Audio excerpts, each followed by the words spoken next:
Hey, the other day I read a story about a sperm donor who got cut off. In other words, he went to provide his sample I don't know what the medical term is, but in any case, I think we all know what I'm talking about.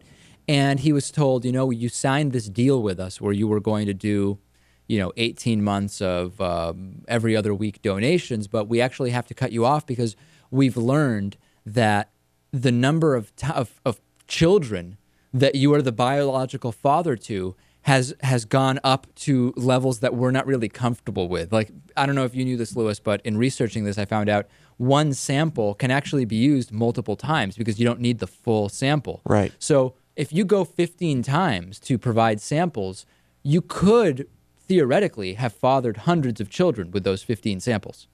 That is kind of shocking. Yeah. So the question that I got to is, couldn't people start meeting each other and they develop a relationship, and it turns out that they're half siblings? They are both children to the same sperm donor. I mean, everybody's read about the stories of Genghis Khan, possibly thousands of children, something like 16 million current male descendants in Asia of Genghis Khan because of the number of women for whom he fathered children.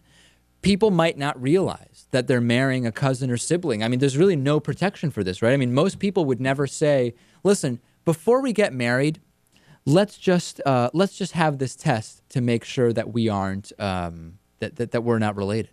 Right. I guess all you can really do if it starts getting out of control and this starts happening more often is the parents, the mother or whatever's going on, the couple, the parent, the mom would need to notify the child at some point and say, this is the person who fathered you. You need to hold on to this information. So that if you meet someone else who they don't know that. They don't know that when you get the sample. Yes, you do. You know the name and information of who the sample belongs to. Oh, of course. A lot of the time with high-end places, they select. I thought they are very selective with people, and you know everything about this person, but not because their name. You know the height, family origin, race. Pre-existing conditions or genetic conditions that run in the family, stuff like that. But yeah, maybe not. You don't know. Yeah. It's not like you can call the person up and say, "Hey, we're using your sample, thanks." Because if that were the case, these individuals would have more of an idea of how many children they actually have fathered.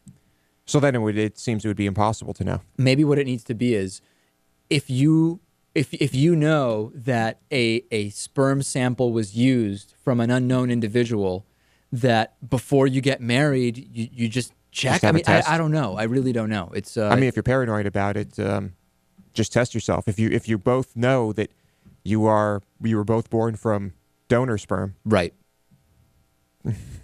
But if you're not gonna bring that up, you may not learn that about someone for a long time into the relationship. You may be already in love with someone you could be a half sibling to or something like that. Right. Scary stuff. All right.